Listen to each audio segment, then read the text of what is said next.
Thank you. When she said ring the bell, I didn't realize she meant literally. All right. Okay. That is the most incredibly important part of your day. If you do nothing else, call people and talk to them about real estate. Everything else will follow. So, how many people here, well, there's some very new people here. Congratulations. How many people here are still fairly new in the business, have not done a transaction? How many people here have not done a transaction? Okay, so there's a few of you. When I was first licensed, I was with Royal LePage, and that was before all of these incredible training programs were starting to emerge, and I was in their training room every Tuesday and Thursday morning learning about systems and prospecting, and it was very, very basic compared to the training programs, particularly, obviously, that KW has. Any guests in the room? Anybody here from other brokerages? Thank you, welcome. So I would sit in the back of that room when I first started. Our family was fine, but we were hungry. We were fine. We had 4 little kids. My daughter would have been 5, so there would have been 5, 7, 9, and 11 when I got my license. Boys eat a lot. 3 of those kids are boys. So when I say hungry, I actually mean literally, Mom, there's nothing to eat. Mom, I want to do this. We can't do that. We can't afford it. And I'd sit in the back of that classroom going, oh my God, just tell me how to get a client. I need a client. I need to sell somebody something. I'll figure out the rest. I was terrified. I wish there had been this opportunity to do this sort of calling and this guidance of how to do it. I literally would sit in the back of that room crying, actually crying. And I would purposely sit at the back so that nobody could see me because I was so overwhelmed with how do I go about doing this. So for everybody who spoke to a person today, kudos and congratulations. Even if you just spoke to a person, I don't want you to feel, I don't want anybody sitting in the back of the room crying, I didn't get an appointment. If you had voice-to-voice contact, you have made progress. You are one step closer to an appointment, to letting go of limiting beliefs. Tomorrow talk to 2, and the next day talk to 3. And that appointment will come. And know, for every no you get, the yes is that much closer to coming down the pipeline. I found it easiest myself to go to open houses. That way people were coming to me because I didn't have this kind of support. Didn't know this, didn't know what to say, didn't know what to do. So I found if I just stood in an open house like a deer in the headlights, people would come to me. That's how I collected the 10 phone numbers. And on Monday morning, I would sit and call. And my husband, God love him, wow, you sound awful on the phones. Like, you're really bad. He would actually say that to me. He goes, but I'm so impressed that you keep picking up the phone. Because I knew I had to let it go. I just had to do it. And the rest did follow. So if you talked to a live voice today, consider that a success. Because we don't know where each other person in this room is in their business. And don't be discouraged if you hear, I got an appointment, I got a contract, I did this. I remember in that room, who has ever sold 2 houses in one day? And 3 people in the class put their hand up. I nearly had to leave. I nearly had to leave. I found that such an upsetting question because I thought it was a class for newbies. And I just felt so lost. So congratulations. Make sure you write your handwritten notes for those who got appointments. Kudos, okay? But know that you are on the right track. All right, so handwritten notes. Get your head in the game. Where are we here? We're going to go... We're gonna kind of slide down these, do we have a page down? I'll just do this. We know the expectations, we know that, I love pricing. This is fun, okay. So, pricing. Who can read the first part right under get your head in the game? Who's not shy? Can I have a volunteer to read that? Back of the room, thank you. Helping sellers determine the correct price for their property is part of the value you bring to them. Pricing can be easy with a properly prepared comparative market analysis, CMA. Presenting your CMA and discussing pricing with the seller are the two major components of the listing appointment. You have already learned the dominant role your mindset plays in success in real estate sales. It's the same with your sellers. Thank you. The truth, pricing has a large mindset component, both for you and your seller. So, I'm from Mississauga, and I find myself here in Toronto, and I tell my husband last night, I'm going into Toronto to teach a class on pricing, and he burst out laughing. Yeah, pricing in Toronto. Slap any old price on it. Are we wrong? Coming from Mississauga is our perception of what happens in Toronto as soon as we cross that border. And I'm actually asking legitimately, are we incorrect? Yes, Yes? you are, because it's those certain areas that Okay. create the multiples. Gotta be careful. always. Gotta be careful. Thank you for sharing that. I kind of know that, and at the same time, we're kind of like, oh my God, everything's selling 108%, 120%, 103%. Like, golly, what are these folks in Toronto? They're so lucky they don't have to figure out the pricing. Well, here's the flip side. At some point, you're going to be a buyer agent. Okay, what is this house actually worth? Because I might not have to work as hard on the seller side to set that price, but if I'm representing a buyer, I darn well better know, because if I'm going to help them win in multiples, this is where we get into statistics, and I love my statistics. Love them, they help so much. It really makes a big difference. So pricing, now I purposely highlighted the word perception. Was my perception wrong coming into Toronto? Well, it isn't and isn't. Here it is. It's a perception. Sellers. Do we think sellers have a perception of what their home value is? Does a seller have a perception? Yes. Absolutely. Do we have a perception of what their home value is? How awesome is it when that matches? Woohoo! Yay! Woo! So our pricing won't go below. I won't go below $1 million. Thank God, because it's worth about $1 million. I know I can get them that. You're on the same page. That's easy. Rock and roll. Let's go. Yeah, but Kate, I live in Mineola West. It's a very special neighborhood, and if somebody wants to live here, they can pay for it. Really? Well then, let's ask $10 million for your home. I've actually said this to people because I am no longer attached to the outcome of that appointment. If that's the kind of person I'm going to have to work with, I'd rather go home, bake cookies with my daughter, eat them, and watch a chick flick. Do not want to work with that person that I'm going to be fighting against. And it really, that fight to or like with or against comes from that perception of price. So then we start to narrow it down. And what I want us all to remember as we go through steps and as we go through numbers. How many people here have taken BOLD? Okay, with Coach Rob. How many with Coach Rob? Do we remember the optical illusion? This way it looks like a horse, this way it looks like a frog. Yeah. That was my big aha from the last time I took BOLD. That has actually helped me get more listing contracts signed because I stopped battling over the perception of price. And I've taken a different tact. I have been able now to realize and accept and internalize the seller sees a horse, I see a frog.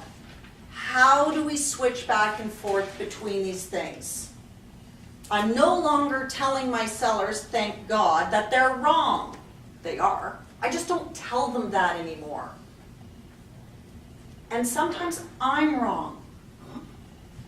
So now we can go into appointments and go, well, Mr. Seller, tell me more about that. Why do you think your price is like that? What are you seeing that I'm missing? Because all the buyers are looking at this data.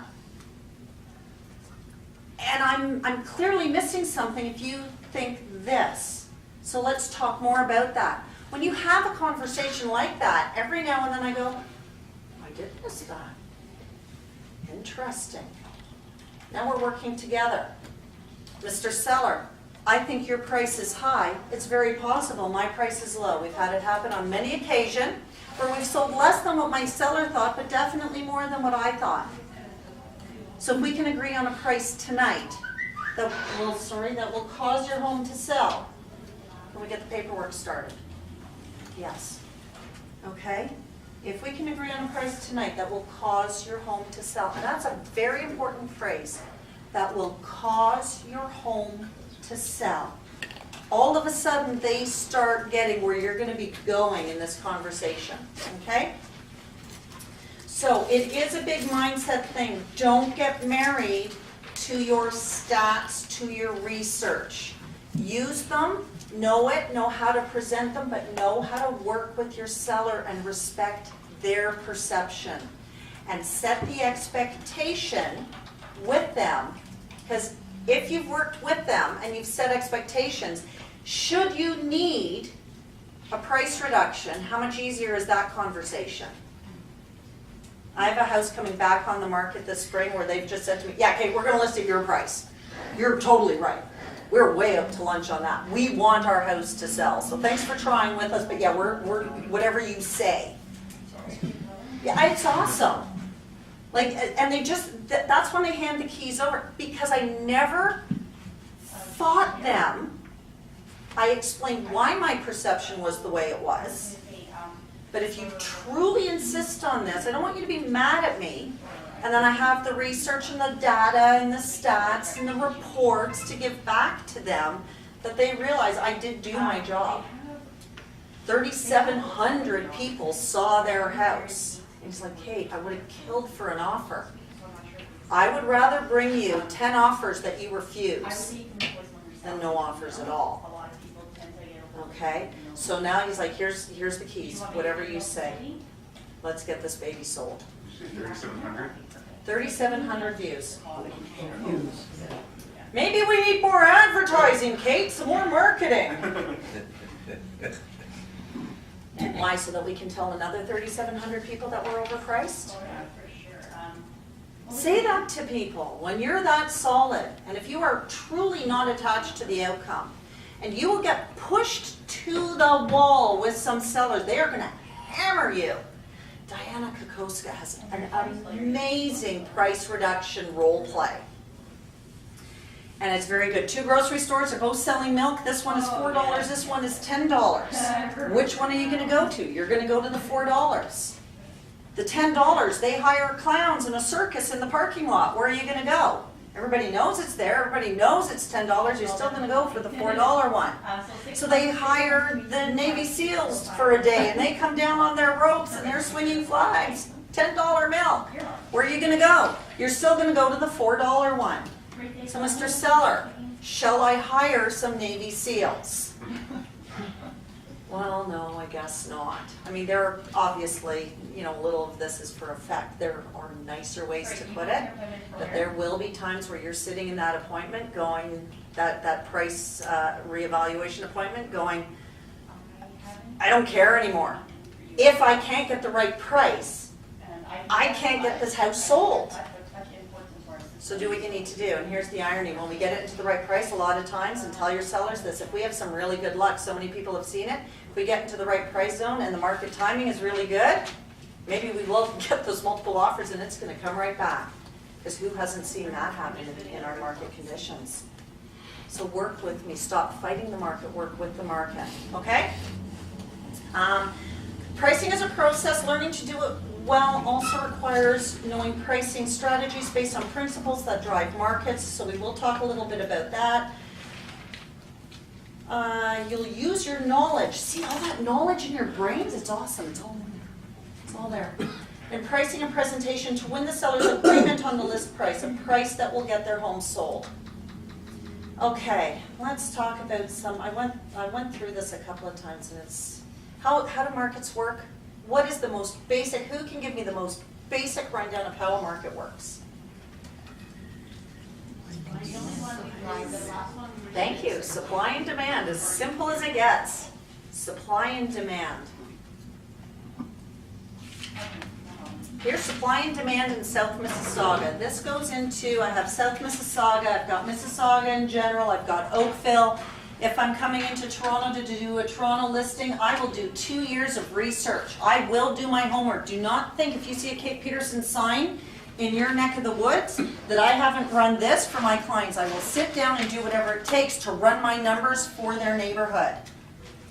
And we have won listings against Toronto agents because our stats have come up with completely different pricing strategies than their local agents have said, and we've gotten them a lot more money based on this. Yes? How do you get your figures for the last 2 years? Like you go to probably Market Watch. What Watch, it's figures all there. are you taking? Okay, everybody knows the KISS principle? Keep it simple, stupid. Keep it simple. Salesperson. Keep it simple, salespeople. Keep it simple, salespeople. I'm going to use that. Thank you. See, you learn something no matter where you go, as the instructor or as the student. So for South Mississauga, I actually run my own. I'm high D. I'm not going to wait for Market Watch. I'll wait for Market Watch for the rest of Mississauga or wherever else. Treb took our W12 and 13 away. I am still incredibly irritated. They completely cut all my stats off. It's ridiculous what they did. How many houses are for sale in the month? So literally I have an alarm set on my phone for the 30th or 31st of each month at 9 o'clock, and it goes off. I set it because I've forgotten and I get mad. So it will ding every 10 minutes until I get this chart run on the last day of the month. I will run these stats. These are vital to me getting my clients their houses priced into a range that I can work with them. So I will go on to, I take my grouping, I take Lakeview, Port Credit, Mineola, Lorne Park, blah, blah, blah, my little area that we call South Mississauga, and I go, how many houses, condos, all housing types are active? So it's January 31st, a couple days ago. How many active right now? And that's the number I plug in. And then I add, how many houses sold during January? And literally it was actually 100, exactly 100. So my total inventory is whatever's on the market that moment plus the 100 that sold. Okay? So for this, because it's a single dot, it doesn't give me a line. That's why I'm showing you last year's. So if we take a look, so the number that sold plus the number that were currently active, that was my total inventory for the month. I understand some terminated, some expired, and all the rest of it, but whatever statistical errors are built in, because I do exactly the same thing each and every month, the patterns will reveal themselves because the same error would be made each and every month. To not, like, I'm not going to get that nitpicky. This is a nice snapshot. These charts did not change much after Market Watch and after Trev changed all the stats, so I know the numbers are fairly reliable because I had 5 years worth of stats before Trev made any changes, and my percentages didn't change, even though the numbers might have changed slightly. So if we take a look in December of 2015, 371 houses were available for sale, 94 sold, 25% of the houses sold. In our best markets in South Mississauga, that whole along the lake area, in our highest, we hit April was the best at 34%. We've never hit 40%, ever, in 10 years. We've never hit 40% of the houses selling. So when I go in and talk to a seller, I'm in a special neighborhood. The housing market is on fire. Everything sells. Really? Tell me more about that. Because don't forget, we said they get all the information coming in. And what is the information? They're getting sold sent to them. Do they have agents sending them expireds and terminated? They see sold signs, that's their information. So it's their perception, it's a horse, and I'm seeing a frog. Mr. Seller, did you know that in our best month, we don't even sell 4 out of 10 houses in our neighborhoods? Did you know that? What?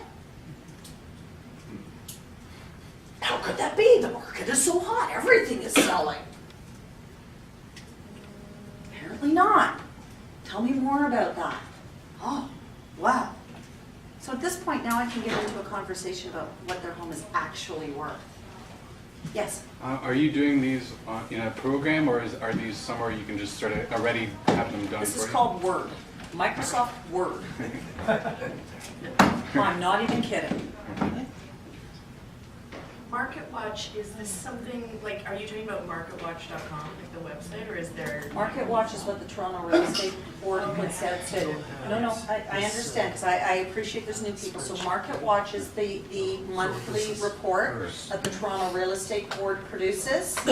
So if you want to wait till the 4th or whatever of the month, I can't wait. New Year's Eve, I sat there and I ran stats for the entire South Mississauga. I have 10-year trends. I was like, oh my God, it's New Year's Eve. And I'm in there. I'm a real nerd. So under market update here?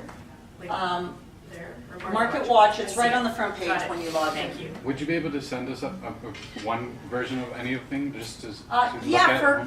for KW Cares donations, I'm happy to do so. I don't give anything away unless money goes to KW Cares. So at the end, if there's things that you want, we'll talk about what that value might be, and then I'll take your business card and I'll send it with that donation. I'm not kidding. I'm the Cares Committee on the ALC. Everything revolves around KW Cares. So these stats are very powerful. What we see, so these are listings. These are houses for sale. These are our buyers in the marketplace. Mr. Seller, what is so incredibly predictable in our marketplace? I have 10 years of graphs. If you want me to print them off, I can. This demand never changes. Our best May was 276 sales back in 2012.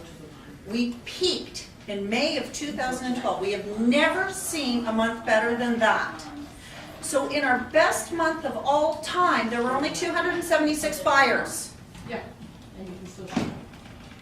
So there are only so many buyers, right? The bigger the gap, the harder it is to be the seller. The closer the gap, the easier it is to be a seller. So 2015, this red one, our inventory was way down. So supply and demand. Less supply, same demand, increase on prices. Yes. How do these graphs take into account when there's more demand than supply? For example, there's buyers that aren't accounted for because they were unsuccessful at buying a house. Well, so here's one. We sold some people a house in Mississauga. They lived at Main and Danforth, and just because we were their agents for their buy, we were not guaranteed their sale. We interviewed, we ran everything, and we previewed every single competing home in the price range that we thought their home should be priced in to measure it against that. So we had done our homework. And we went in and our price, they said, Kate, Jeff, you guys are $25,000 more than any other agent has told us. So they're recommending, I don't remember the price, this goes back a couple of years, they're recommending $300 to get us $325, and you're telling us $350. We had run this, and what we had determined in that their area, 100% of the homes sold each and every month. That in fact there was more demand than there was supply. So if you've got more demand than supply, well, we could take a very aggressive approach on pricing. But horse and a frog. The agents in their area's perception was $325. I'm not from that area. I'm not married to those prices. I'm looking at cold hard stats and market forces. So we thought $350. We listed $369. They were on market 4 days longer than market average. We got them that $350.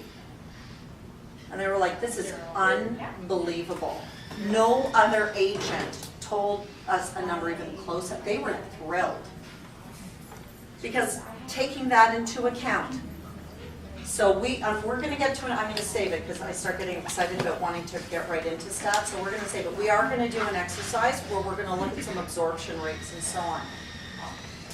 But do this for your area, have this in your presentation, this will help you understand what is happening in the marketplace.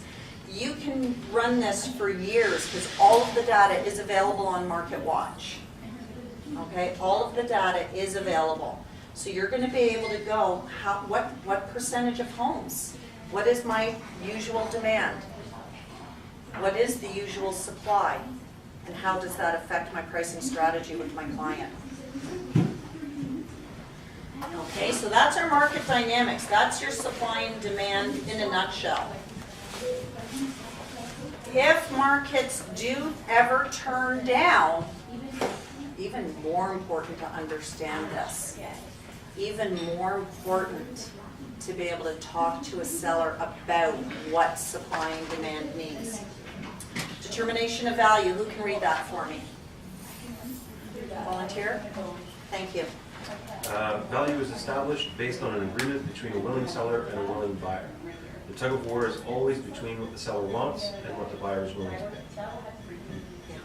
Always. So,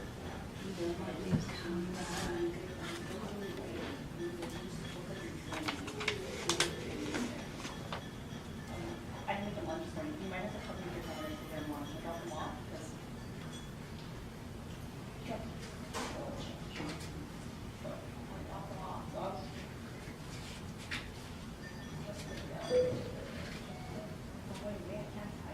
It's really bad.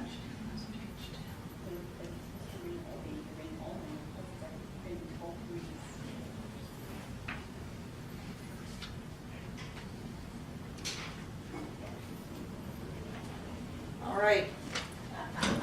Mr. and Mrs. Seller, every buyer wants a deal, we know that. Every seller wants the top price.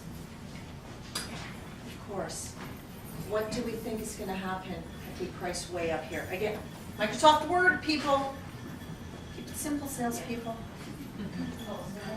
Microsoft Word, common ground. If we can price anywhere in there, we're meeting everybody's sort of mindset. We do not set the price. We have no control over the price. We do not control the price. There is one thing, two things, Mr. Seller, that you control. Two things. The condition of your home and the realtor you choose to represent you in the sale of your home. That's it. The market determines the market price of a home. So my home that got no offers, that's the market speaking loud and clear. I did my job. That house was seen by thousands of people. Thousands of eyes are on it. So, plain and simple, get anywhere into that common ground. Work with your seller to understand determination of value, that how much pressure, who's responsible, how much pressure do you feel? You feel it here, you feel it here if you've promised a price. Who's now responsible for the price? We are. We are. Don't make that promise. You have no control over the market. You have no control over the market and the buyers. You're not holding their hand. How many people have written an offer and your buyers come in and wouldn't sign? All of a sudden they pull back. You can't, have you? Yeah. I did that to our agent. He looked at me and goes, Kate, you don't look well. I'm like, I can't sign that. He goes, I've already called the other agent and told him the offer was coming. I'm like, well, you shouldn't have done that. It wasn't signed. I could not sign the offer. It wasn't that I didn't agree with the price. I actually didn't want to live in that spot. You know, I thought about it. Couldn't do it. Couldn't do it. Cannot compel people to move forward. And if a buyer doesn't agree with a price or they're not going to sign. We don't control that. So we want to keep our sellers in a position of power. Understanding the stats and market forces is going to help us with that. Okay, well, determination of value.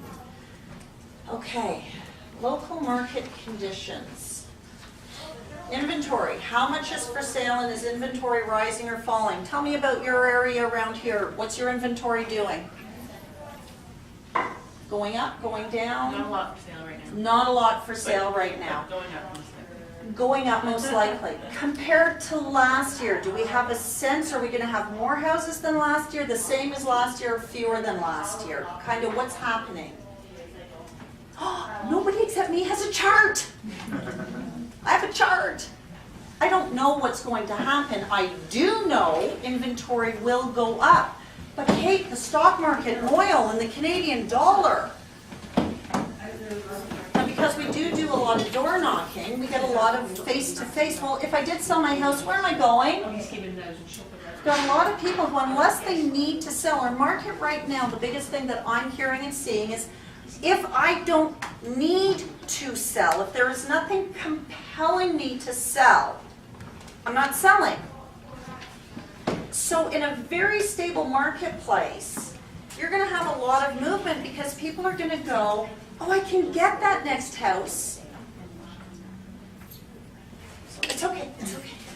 I can get that next house because, yeah, it's pretty fair. In our marketplace right now, who shared with me 400,000 and then 700,000 inside of a year? Thank you for that.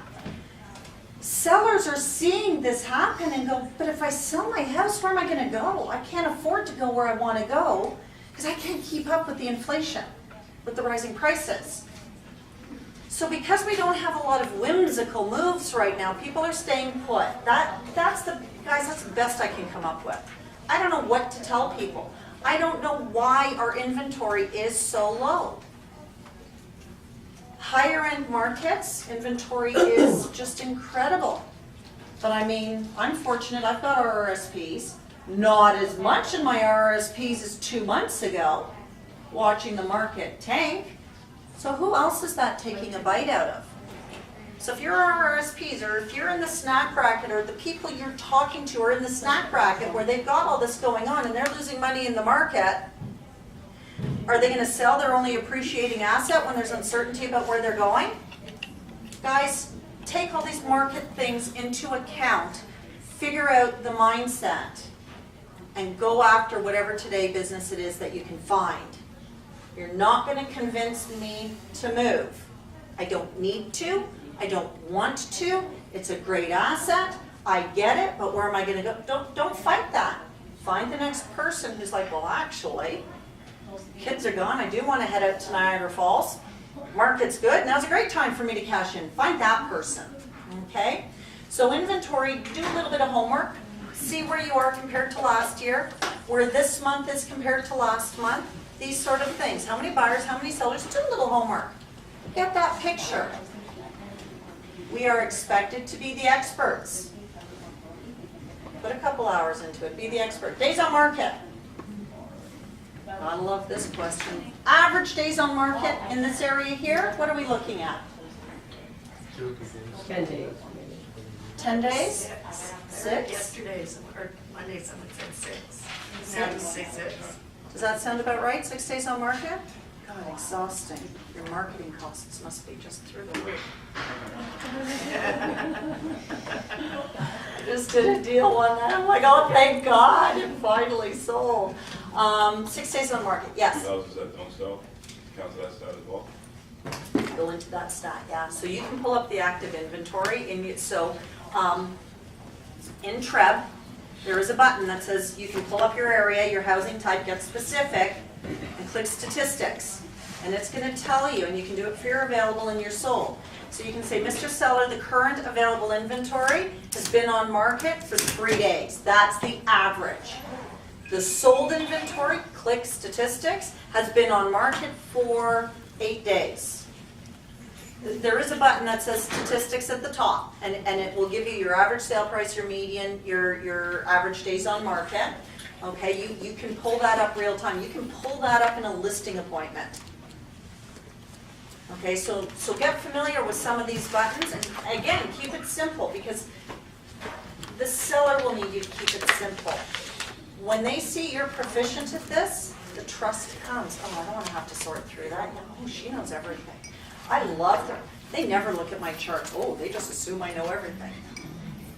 I kind of do that. I do a lot of homework. It's very important to me personally to be right. Because if I'm going to present something and have a position with the seller, I want to have some information to back it up. I want it to be based on concrete, not on a feeling. Okay, sometimes our feelings are good, sometimes not so much.